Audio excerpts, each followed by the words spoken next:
అఊజు బిల్లాహి మినష్ షైతానిర్ రజీం. బిస్మిల్లాహిర్ రహ్మానిర్ రహీం. ఇన్నద్దీన ఇందల్లాహిల్ ఇస్లాం.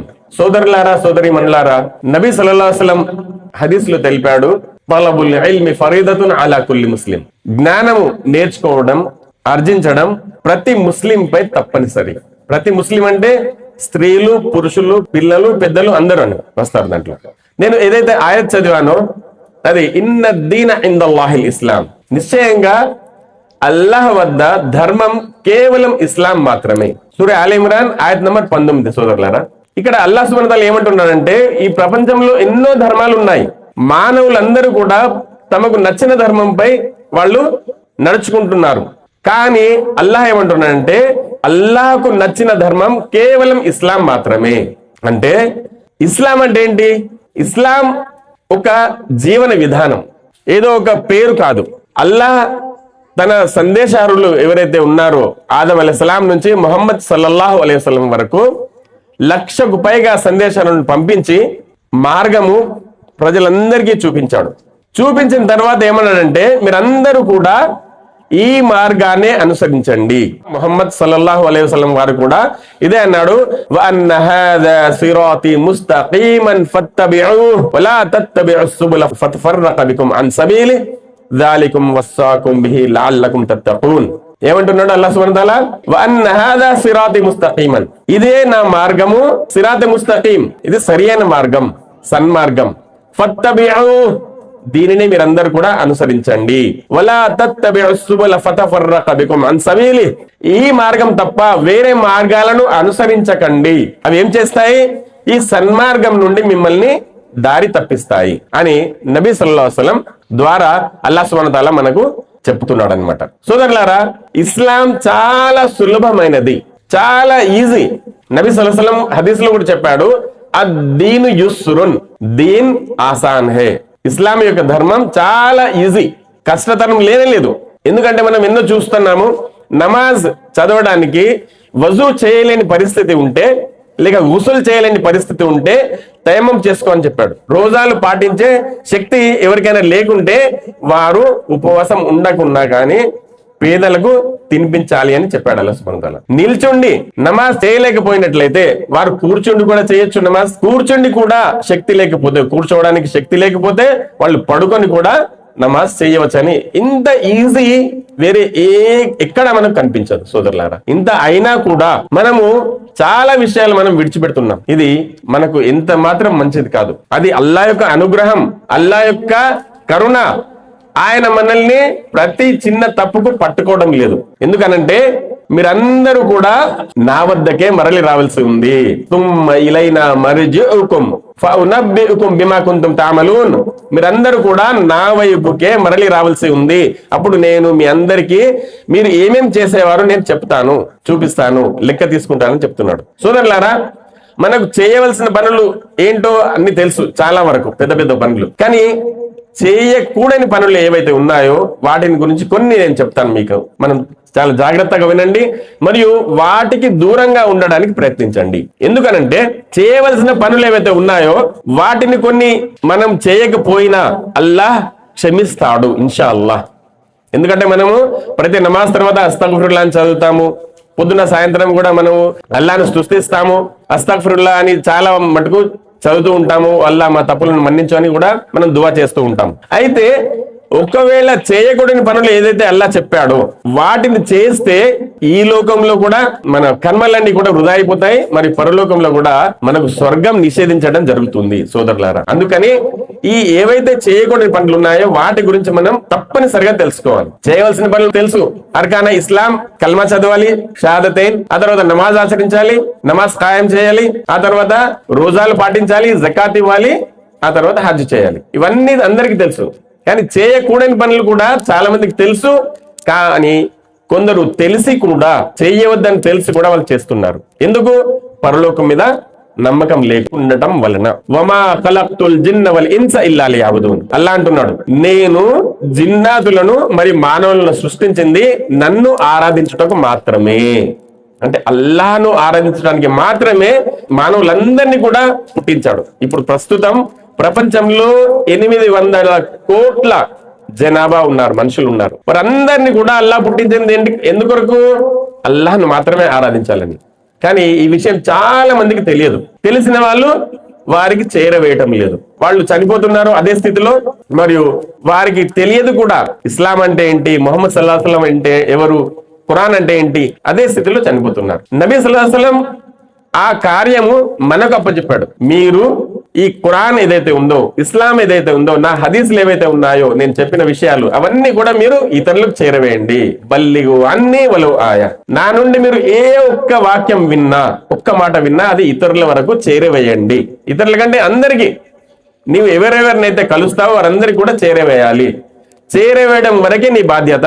వాళ్ళు వాటిని స్వీకరిస్తారా లేదా, లేక పాటిస్తారా లేదా, అది అల్లాహ్ పై వదిలిపెట్టండి. అల్లాహ్ను మాత్రమే ఆరాధించడానికి అల్లాహ్ సుబ్హానహు వ తఆలా జిన్నాతులను మరియు మానవులను పుట్టించాడు.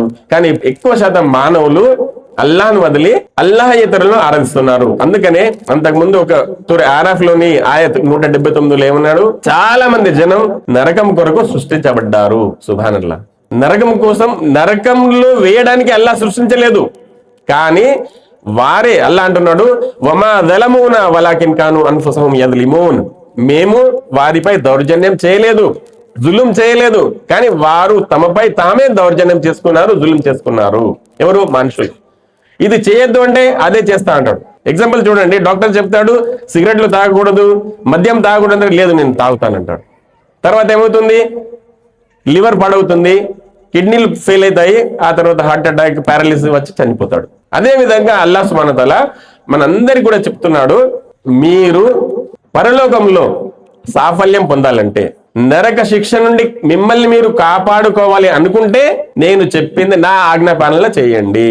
అతీఉల్లాహ్ వ అతీఉర్ రసూల్, మీరు అల్లాహ్ మాట వినండి, ప్రవక్త ముహమ్మద్ సల్లల్లాహు అలైహి వసల్లం మాట వినండి, మీరు లఅల్లకుం తుఫ్లిహూన్, మీరు సాఫల్యం పొందుతారు అని చెప్పాడు అల్లాహ్ సుబ్హానహు వ తఆలా. అయితే చేయకూడని పనులు ఏవో కొన్ని నేను వివరిస్తాను, ఎందుకంటే చాలా ఉన్నాయి. అందులో ముఖ్యమైనది అల్లాహ్తో పాటు షిర్క్, అంటే అల్లాహ్ను వదిలి ఇతరులను ఆరాధించటం. మనం నమాజ్ ఎవరి కొరకు చేస్తాము? అల్లాహ్ కొరకు. రోజాలు అల్లాహ్ కొరకు పాటిస్తాము. సదకా ఏదైతుందో దాన ధర్మాలు అల్లాహ్ పేరు మీద చేస్తాము. జకాత్ అల్లాహ్ పేరు మీద ఇస్తాము. తవాఫ్, హజ్ మరియు తవాఫ్ అల్లాహ్ కోసమే చేస్తాము. ఇంకా కుర్బానీ అల్లాహ్ కోసమే చేస్తాము. ఇవన్నీ కూడా అల్లాహ్ కొరకే ప్రత్యేకించాలి. అల్లాహ్కు తప్ప వేరే ఎవ్వరి కొరకు కూడా ప్రత్యేకించకూడదు. ఎందుకనంటే మనం సూర ఫాతిహాలోనే చదువుతాం, ఏమని? ఇయ్యాక నఅబుదు వ ఇయ్యాక నస్తഈన్, అల్లాహ్ మేము నిన్నే ఆరాధిస్తున్నాము, మరి నీతోనే సహాయం వేడుకుంటాము. ఇది మనం ప్రాక్టికల్ గా మన జీవితంలో ఇంప్లిమెంట్ చేయాలి, అప్లై చేయాలి. ఎలా? మనం ఏ అవసరం మనకు ఉన్నా, ఎలాంటి గడ్డు పరిస్థితి ఎదురైనా మనం ఏం చేయాలి? అల్లాహ్ను మాత్రమే వేడుకోవాలి, ఆయన్ను మాత్రమే సహాయం వేడాలి. మరి ఇబాదత్ కూడా, ఆరాధనలు కూడా అల్లాహ్ కొరకు మాత్రమే ప్రత్యేకించాలి. చాలా మంది ఏం చేస్తున్నారంటే అల్లాహ్ కొరకు ఏవైతే చేయాలో, నమాజ్ ఉన్నది చూడండి, నమాజ్ మనం నిలబడతాం ఖయాములో, ఆ తర్వాత రుకు చేస్తాము, సజ్దా చేస్తాము, దువా చేస్తాం. ఇవన్నీ కూడా మనం కేవలం అల్లాహ్ కొరకు మాత్రమే చేయాలి. నిలబడడం, రుకు చేయడం, తల వంచడం, ఆ తర్వాత సజ్దా చేయడం. చాలా మంది కాళ్ళు మొక్కుతారు పెద్దవాళ్ళది, అది సజ్దా చేసినట్లు అవుతుంది. నబీ సల్లల్లాహు అలైహి వసల్లం ను సహాబాలు అడిగారనమాట, ఏమని? ఓ రసూలుల్లాహ్ సల్లల్లాహు అలైహి వసల్లం, పెద్ద పెద్ద రాజులు వాళ్ళ ముందు ఉన్న వాళ్ళ దర్బారీలు ఏం చేస్తారంటే వచ్చి వాళ్ళ కాళ్ళు మొక్కుతారు, కాళ్ళ మీద పడతారు. ఇట్లా మాకు కూడా మీరు అనుమతించండి, మేము మీ ముందు సాష్టాంగ పడడానికి. అంటే నబీ సల్లల్లాహు అలైహి వసల్లం అన్నాడు, సజ్దా కేవలం అల్లాహ్కు తప్ప మరెవ్వరికి కూడా చేయరాదు అని. ఇది గుర్తుపెట్టుకోండి సోదరులారా.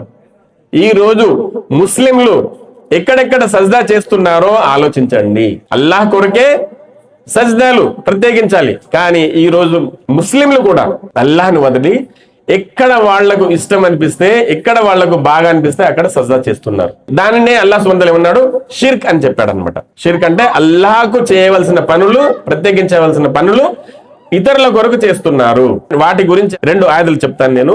సూర నిసాలో అల్లాహ్ సుబ్హానహు వ తఆలా చెప్తున్నాడు, సూర నంబర్ 4 ఆయత్ నంబర్ 48లో, ఇన్నల్లాహ లా యగ్ఫిరు అన్ యుష్రక బిహి వయగ్ఫిరు మా దూన దలిక లిమన్ యషా. నిశ్చయంగా అల్లాహ్ సుబ్హానహు వ తఆలా షిర్క్ పనిని ఎంత మాత్రం క్షమించడు. ఎవరైతే షిర్క్ చేస్తాడో, అల్లాహ్తో పాటు ఇతరులను ఆరాధిస్తారో అది ఎంత మాత్రం క్షమించడు. వయగ్ఫిరు మా దూన దలిక లిమన్ యషా. అది తప్ప తాను ఎవరి కొరకు తలిస్తే వారి కొరకు తప్పులన్నీ కూడా క్షమించగలడు అల్లాహ్ సుబ్హానహు వ తఆలా. ఎందుకనంటే అల్లాహ్ అన్ని తప్పులన్నీ కూడా క్షమిస్తా అంటున్నాడు. కానీ షిర్క్ అంటే అతనితో పాటు వేరే వారిని కొలవడం, ఆరాధించడం, ఇది ఎంత మాత్రం క్షమించను అంటున్నాడు. ఎందుకనంటే సూర మాయిదా సూర నంబర్ 5 ఆయత్ నంబర్ 72లో అంటున్నాడు అల్లాహ్ సుబ్హానహు వ తఆలా, ఇన్నహు మయుష్రిక్ బిల్లాహి ఫఖద్ హర్రమల్లాహు అలైహిల్ జన్నహ్ వ మఅవాహున్ నార్ వ మా లిజ్జాలిమిన మిన్ అన్సార్. నిశ్చయంగా ఎవరైతే అల్లాహ్తో పాటు షరీక్ చేస్తారో ఇతరులను, ఫఖద్ హర్రమల్లాహు అలైహిల్ జన్నహ్, అటువంటి వారి కొరకు స్వర్గాన్ని అల్లాహ్ నిషేధించాడు. సుబ్హానల్లాహ్. అల్లాహ్ సుబ్హానహు వ తఆలా అటువంటి వారి కొరకు నిషేధం చేశాడు స్వర్గాన్ని. అందులో ప్రవేశం ఎప్పటికీ ఉండదన్నమాట. మరి వారు ఎక్కడికి వెళ్తారు? వ మఅవాహున్ నార్, అటువంటి వారి నివాసం నరకం. వమా లిజ్జాలిమిన మిన్ అన్సార్, మరియు అలాంటి దుర్మార్గులకు సహాయపడేవారు ఎవ్వరూ లేరు. సోదరులారా చూడండి, ఈ రోజు చాలా మంది ముస్లింలు అల్లాహ్ను వదిలి బాబాలని, దర్గాలని, పీర్లని, జెండాలని ఇలా ఎక్కడికడికో వెళ్ళి ఆరాధిస్తున్నారు, కోరికలు కోరుతున్నారు. వారికి అనారోగ్యం పాలైతే ఆరోగ్యం ప్రసాదించమని, ఆ తర్వాత కష్టాలు వస్తే కష్టాలు కడతీర్చమని, పిల్లలు పుట్టకపోతే పిల్లలు పుట్టాలని, ఇలా రకరకాలుగా వాళ్ళు వేరే చోటుకి వెళ్ళి ఆరాధిస్తున్నారు, వారిని కోరికలు కోరుతున్నారు. సోదరులారా, ఇవన్నీ కూడా ఆరాధనలోకే వస్తుంది. అందుకని కేవలం అల్లాహ్ను మాత్రమే ఆరాధించాలి. ఈ ఆయతులు మనం ప్రతిరోజు చదువుతాం, ప్రతి నమాజులు చదువుతాం.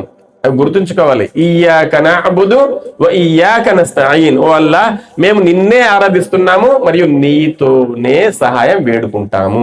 అదే మాటపై మనం నిలకడగా ఉండాలి. ఎందుకంటే సోదరులారా, ఈ షిర్క్ అనేది ఎంత మాత్రం అల్లాహ్ సుబ్హానహు వ తఆలా క్షమించాడు. అది తప్ప వేరే ఏ తప్పులైనా క్షమిస్తానంటున్నాడు. దీనికి ఒక ఉదాహరణ చెప్తాను నేను. ఖయామత్ రోజున ఒక వ్యక్తిని తీసుకురావడం జరుగుతుంది. అక్కడ ఎలా ఉంటుందంటే, అల్లాహ్ ముందు ఒక్కరొక్కరే నిలబడి సమాధానం చెప్పాలి. వారి జీవితంలో ఎన్నెన్ని పనులు చేశారో, ఎప్పుడైతే యుక్త వయస్కులు అవుతారో అప్పటి నుండి చనిపోయే వరకు ఎన్ని పనులు చేశామో, మంచి పనులు, చెడు పనులు అన్నింటి లెక్క తీసుకుంటాడు అల్లాహ్ సుబ్హానహు వ తఆలా. ఒక్కొక్కరిని పిలిచి, అప్పుడు ఒక వ్యక్తిని పిలిచి అతని లెక్క తీసుకుంటూ ఉంటాడు. అప్పుడు చూస్తే ఏంటి, అతని పాపాలు పుణ్యాలు రాసే రిజిస్టర్ లో ఎక్కడ ఎంత దూరం చూసినా గానీ అందులో ఒక్క పుణ్యం కూడా కనిపించదు, అన్ని పాపాలే కనిపిస్తాయి. అయితే అతను అనుకుంటాడు, ఇప్పుడు నా పని అయిపోయింది, నన్ను తీసుకెళ్లి నరకంలో పడవేస్తారు. అయితే అల్లాహ్ ఫరిష్తాలకు, దైవదూతలకు ఆజ్ఞిస్తాడనమాట. ఏమని? అది చూడండి, ఎక్కడో ఒక చోట ఏదైనా చిన్న పుణ్యకార్యం ఉందా చూడండి అని చెప్తాడనమాట. అది చూస్తే అందులో ఒక్క పేపర్ మీద లా ఇలాహ ఇల్లల్లాహ్ ఏదైతే కలిమా చదివాడో అది రాసుంటుంది అనమాట. ఆ పాపాల చిట్టా మొత్తము రిజిస్టర్లన్నీ కూడా ఒక తరాజులో పెట్టబడతాయి. ఆ తర్వాత అవన్నీ కూడా కిందికి వస్తాయి. ఎందుకంటే పుణ్యాల తరాజు ఉందో దాంట్లో ఏముండవు, ఖాళీ ఉంటుంది కాబట్టి ఆ తరాజు కిందికి వస్తుంది అనమాట, పాపాల చిట్టా పెట్టిన తరాజు. అయితే అల్లాహ్ సుబ్హానహు వ తఆలా దైవదూతలకు ఆదేశిస్తాడు. ఏమని? ఆ లా ఇలాహ ఇల్లల్లాహ్ ఏదైతే పేపర్ మీద రాసిందో అది తీసుకొచ్చి వేరే తరాజులో పెట్టండి. అయితే అది తీసుకొచ్చి పెట్టగానే సుబ్హానల్లాహ్, ఆ ఒక్క కలిమా లా ఇలాహ ఇల్లల్లాహ్ అది కిందికి వెళ్తుంది, భూమికి తాకుతుంది, ఆ తర్వాత ఇది పైకి లేస్తుంది అనమాట. సుబ్హానల్లాహ్. అంటే ఇక్కడ చూడండి, అల్లాహ్ ఏమంటున్నాడు ఖురాన్ లో, ఇన్నల్లాహ లా యగ్ఫిరు అన్ యుష్రక బిహి వ యగ్ఫిరు మా దూన దాలిక లిమన్ యషా. ఆయన షిర్క్ ను ఎంత మాత్రం క్షమించడు, కానీ అది తప్ప వేరే ఇతర పాపాలన్నీ కూడా తాను తలిచిన వారి కొరకు క్షమిస్తాడు. అందరిది కాదు, తాను ఎవరికైతే తలుస్తాడో ఇతని తప్పులనే క్షమించాలి, అతని తప్పులే క్షమిస్తాడు. అయితే ఇక్కడ చూడండి, ఆ తరాజులో పెట్టిన పుణ్యకార్యం ఒక్కటే, పాప కార్యాలు ఎన్నో ఉన్నాయి, జీవితాంతం చేసిన పాప కార్యాలు. కానీ అల్లాహ్ సుబ్హానహు వ తఆలా యొక్క తౌహీద్ ఏదైతే ఉందో, కానీ అతను షిర్క్ చేయలేదు. సోదరులారా, ఇది గుర్తుంచుకోండి. అతను షిర్క్ అంటే అల్లాహ్తో పాటు వేరే ఎవరిని కూడా సాటి కల్పించలేదు, వేరే ఎవరిని కూడా ఆరాధించలేదు.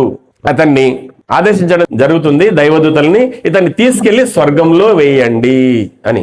సుబ్హానల్లాహ్. అల్లాహ్ మనందరి తప్పులను అలాగే మన్నించుగాక, మనందరినీ కూడా స్వర్గంలో ప్రవేశింపజేయగాక. కానీ సోదరులారా, ఈ షిర్క్ అనే ఘోరమైన పాపం నుండి మనం అందరం కూడా రక్షించుకోబడాలి, మనల్ని మనం రక్షించుకోవాలి. అల్లాహ్ ఖురాన్ లో చెప్తున్నాడు, సూరత్ తహరీంలో యా అయ్యుహల్లదీన ఆమను ఖూ అన్ఫుసకుం వ అహ్లీకుం నారా, ఓ విశ్వాసులారా మిమ్మల్ని మరియు మీ కుటుంబం వారిని ఆ నరక శిక్ష నుండి కాపాడండి. దేని ఇంధనమైతే రాళ్ళు మరియు మనుషులు అవుతారో. వఖూదు హన్నాసు వల్ హిజారా, మనుషులు మరియు రాళ్ళు దాంట్లో అగ్నిలో వేయబడతాయి. అటువంటి ఇంధనం కాబోయే ఆ నరకాగ్ని నుండి మిమ్మల్ని మీరు రక్షించుకోండి మరియు మీ ఇంటి వారిని కూడా రక్షించండి. ఈ విషయాలు, ఇది షిర్క్ అన్నిటికంటే ఘోరమైన పాపం సోదరులారా. దీని నుండి మనల్ని మనం రక్షించుకోవాలి, మన ఇంటి వారిని రక్షించుకోవాలి, మన చుట్టాలను, బంధువులను, స్నేహితులందరినీ కూడా రక్షించాలి. ఎలా రక్షిస్తాము? వారికి నసియత్ చేస్తూ ఉండాలి, వారికి హితబోధ చేస్తూ ఉండాలి. చెప్పే వరకే మన కర్తవ్యం. ఆ తర్వాత పాటించడమా లేదా అది వారికి వదిలియాలి. వారి ఇష్టం, అల్లాహ్ ఇష్టం. అల్లాహ్ ఎవరికి హిదాయత్ ఇవ్వదలుచుకుంటాడో వారికి హిదాయత్ ఇస్తాడు. లేదు వారి తక్దీర్లో, కిస్మత్లో నరకం రాసి పెట్టుంటే వారు అలాగే షిర్క్ చేస్తూ ఉంటారు. ఇక్కడ దగ్గరే బిజ్గిరి షరీఫ్ అని ఉంది. అక్కడికి చాలా మంది ముస్లింలు వెళ్తారు, హిందూ సోదరులు కూడా వెళ్తారు. వారు ఏమనుకుంటారంటే ఇది ముస్లింల దేవుడు, అక్కడికి వెళ్తే మా కోరికలు తీరుతున్నాయని వారు అనుకుంటారు. ముస్లింలు కూడా అలాగే అనుకుంటారు, ఎందుకంటే వారి దగ్గర జ్ఞానం, సరి అయిన జ్ఞానం లేదు. అందుకని మనం ఎవరి వద్దకైనా వెళ్ళినా, ఎక్కడికి వెళ్ళినా వారికి ఈ షిర్క్ గురించి తప్పకుండా ఆగమని చెప్పాలి, దాని నుంచి వారించాలి సోదరులారా. అల్లా పేరున కాకుండా ఇతరుల పేరు మీద మొక్కుబడులు చెల్లించడం. మొక్కుబడులు అంటే నజరు నియాజ్ అంటారు కదా, అది అల్లా పేరున కాకుండా వేరే ఎవరి పేరు మీద కూడా ఇవి చేస్తే అది కూడా షిర్క్ కిందకే వస్తుంది. ఎందుకనంటే మనం కుర్బానీ చేసేటప్పుడు బిస్మిల్లాహి అల్లాహు అక్బర్ అని చేస్తాం, వేరే ఎవరి పేరు కూడా తీసుకోం. ఖురాన్ లో కూడా అల్లాహ్ సుబ్హానహు వ తఆలా అంటున్నాడు సూరే అన్ఆమ్లో, ఖుల్ ఇన్న సలాతి వ నుసుకి వ మహ్యాయ వ మమాతి లిల్లాహి రబ్బిల్ ఆలమీన్. ఓ ప్రవక్త ముహమ్మద్ సల్లల్లాహు అలైహి వసల్లం చెప్పండి, ఇన్న సలాతి, నిశ్చయంగా నా నమాజులు, నమాజులు అంటే అన్ని మన శరీరంతో చేసే అన్ని ఆరాధనలు అన్నమాట. ఇన్న సలాతి వ నుసుకి, నా కుర్బానీ. కుర్బానీ అంటే ఒక కేవలం జంతువుల కుర్బానీ కాదు, ప్రతి దాని కుర్బానీ. ఇప్పుడు మనం ఇక్కడ కూర్చున్నాము, మన సమయం తీసి ఇక దూరం నుంచి వచ్చిన వాళ్ళు డబ్బులు ఖర్చు పెట్టుకొని ఇక్కడికి వచ్చారు, ఇది కూడా కుర్బానీ సోదరులారా. ఇవన్నీ కూడా మనం ఎందుకోసం వచ్చాము? అల్లాహ్ సంతృప్తి కొరకు. కుల్ ఇన్న సలాతి వ నుసుకి వ మహ్యాయ, నా జీవితం మొత్తం నేను ఏదైతే జీవిస్తున్నానో అది కూడా, వ మమాతి, నా మరణం, లిల్లాహి రబ్బిల్ ఆలమీన్, ఇవన్నీ కూడా అల్లాహ్ కొరకే, ఎవరైతే సర్వలోకాల ప్రభువో. మనం ఇయ్యాక నఅబుదు వ ఇయ్యాక నస్తঈన్ అన్నాము అక్కడ. ఇక్కడ నా నమాజులు, నా కుర్బానీ, నా జీవితం, నా మరణం, ఇవన్నీ కూడా అల్లాహ్ కొరకే అన్నప్పుడు ఇక ఏం మిగిలి ఉంది సోదరులారా? ఏమీ మిగిలేదు. అన్ని కూడా మనం చేసే పనులన్నీ కూడా అల్లాహ్ కొరకే చేయాలి. ఇది అల్లాహ్ పేరు మీద కాకుండా ఈరోజు చాలా మంది బాబాల పేరు మీద లేకపోతే వేరే ఎవరి పేరు మీదనో జుబా చేసి నజర్ అని, నియాజ్ అని వాళ్ళు చేస్తూ ఉన్నారు సోదరులారా. ఇది కూడా షిర్కే. అల్లాహ్ ఎంత మాత్రం క్షమించాడు వీటిని కూడా. ఒక హదీస్ గుర్తుకొస్తుంది. నబీ సల్లల్లాహు అలైహి వసల్లం ఒక ఇద్దరు వ్యక్తుల గురించి చెప్పాడనమాట. మనకన్నా ముందు గడిచిన జాతుల వారనమాట. వాళ్ళు కూడా ప్రతి జాతిలో ప్రవక్తలు వచ్చారు. వారందరూ కూడా ఏం చెప్పారు? వలఖద్ బఅస్నా ఫీ కుల్లి ఉమ్మతిర్ రసూలన్ అన్ ఇబ్దుల్లాహ వజ్తనిబుత్ తాగూత్. సూరే నహల్ సూర నంబర్ 16 ఆయత్ నంబర్ 36లో అల్లాహ్ సుబ్హానహు వ తఆలా తెలుపుతున్నాడు, నిశ్చయంగా నేను ప్రతి జాతిలో ప్రవక్తలను ప్రవహింపజేశాము, ప్రవక్తలను పంపించాము, సందేశాలను పంపించాము. ఏ సందేశం ఇచ్చి? అని అబుదుల్లాహ్, కేవలం అల్లాహ్ను మాత్రమే ఆరాధించండి, వజ్తనిబుత్ తాగూత్, మరియు తాగూత్ నుండి దూరంగా ఉండండి. తాగూత్ అంటే అల్లాహ్ను వదిలి ఎవరెవరినైతే ఆరాధిస్తున్నారో వారందరినీ కూడా, అందరి ఆరాధన నుండి దూరంగా ఉండండి అని. ప్రతి సందేశారుడు కూడా ఇదే సందేశం ఇచ్చాడు. ఏమని? అల్లాహ్ని మాత్రమే ఆరాధించాలి. అయితే ఆ ఇద్దరు కూడా అంతకుముందు వచ్చిన ప్రవక్తలను అనుసరించేవారు. వాళ్ళు ఒక అడవి గుండా వెళ్తున్నారనమాట. వెళ్తే ఆ అడవిలో ఉన్నవారు వాళ్ళిద్దరిని పట్టుకొని ఏమన్నారనంటే, మీరు ఇక్కడ నుంచి జీవించి బ్రతికి బయటపడాలంటే మా దగ్గర విగ్రహం ఉంది, మేము ఆరాధిస్తాము, దానికి మీరు ఏదైనా అర్పించి వెళ్ళాలి, జిబా చేసి వెళ్ళాలి, ఏదైనా బలి ఇచ్చి వెళ్ళాలని. వాళ్ళిద్దరు కూడా అల్లాహ్ను ఆరాధించే వాళ్ళే. ఒక అతను ఏమన్నాడంటే, మా దగ్గర ఏం లేదు కదా, మేము బాటసార్లము, మా దగ్గర ఏం లేదు, మేము ఏం అర్పించాలి అని అంటే వారేమన్నారంటే, ఏం లేకపోతే ఒక ఈగను తీసుకొని అర్పించి వెళ్ళండి. చూడండి, ఈగ ఒక నయా పైసా కూడా ఎవరు పెట్టరు, దానికి వాల్యూ లేదు, గడ్డి పోజుతో సమానం ఈగ. అయితే అతను ఏమనుకున్నాడు, అరే ఈగనే కదా, దాని వాల్యూ ఏముంటుంది, విలువ ఏముంటుందని ఈగని పట్టాడు, జిబా చేశాడు, ఆ విగ్రహం ముందు అతన్ని విడిచిపెట్టారు, వెళ్ళిపోయారు. ఆ తర్వాత ఇంకొక వ్యక్తిని కూడా అలాగే అన్నారు, నీవు కూడా ఈగను బలి ఇచ్చి ఇక్కడ నుంచి వెళ్ళిపో, ప్రాణాలతో బయటపడు అంటే అతనేమన్నాడు, నేను ఈగను కూడా అల్లాహకు తప్ప ఎవరికి బలి ఇవ్వను అని చెప్పాడు. అతన్ని చంపేశారు వాళ్ళు. ముహమ్మద్ సల్లల్లాహు అలైహి వసల్లం వారు ఏం చెప్పాడు గుర్తుంచుకోండి ఈ మాటలు. ఏమన్నాడంటే, ఎవరైతే ఈగను అర్పించి ప్రాణాలతో బయటపడ్డాడో అతను నరకంలోకి ప్రవేశించాడు. సుబ్హానల్లాహ్. మరి ఎవరైతే ప్రాణాలని అర్పించాడో అతను స్వర్గంలోకి ప్రవేశించాడు. చూడండి సోదరులారా, ఒక చిన్న ఈగ అర్పించడం వలన అంత పెద్ద నరక శిక్ష, మరియు అందులో కలకాలం ఉండే నరక శిక్ష. అటువంటప్పుడు మరి ఈ రోజు కోళ్ళు, గొర్రెలు, ఆ తర్వాత మేకలు, పొట్టేళ్ళు, ఇవన్నీ కూడా ముస్లింలు అల్లాహకు కాకుండా వేరే వారికి కుర్బానీ ఇస్తున్నారు. మరి వారి సంగతి ఏమిటి ఆలోచించండి సోదరులారా. అయితే అన్నిటికీ అల్లాహ్ సుబ్హానహు వ తఆలా ఒక ద్వారం తెరిచి ఉంచాడు. ఏది?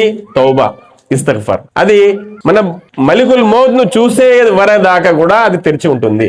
మలికుల్ మౌత్ ను చూసిన తర్వాత అల్లాహ్ సుబ్హానహు వ తఆలా తౌబా అంగీకరించాడు. అప్పటి వరదాకా ఎన్ని తప్పులు చేసినా తౌబా చేస్తూ ఉంటే అల్లాహ్ సుబ్హానహు వ తఆలా మన తప్పులన్నీ క్షమిస్తాడు, మరియు మనల్ని ఏం చేస్తాడు, పాపాలన్నింటి నుంచి క్లీన్ చేసి పరిశుభ్రపరుస్తాడు, మనల్ని ఇన్షాల్లా స్వర్గంలో ప్రవేశింపేస్తాడు. అల్లాహ్తో చేసే దువా ఏంటంటే, అల్లాహ్ సుబ్హానహు వ తఆలా మనందరినీ కూడా ఈ షిర్క్ అనే ఘోరమైన పాపం నుండి రక్షించుగాక. మరియు అల్లాహ్ సుబ్హానహు వ తఆలా ఏవైతే చేయవద్దని చెప్పాడో వాటన్నిటి నుండి దూరంగా ఉండే సౌభాగ్యం ప్రసాదించుగాక.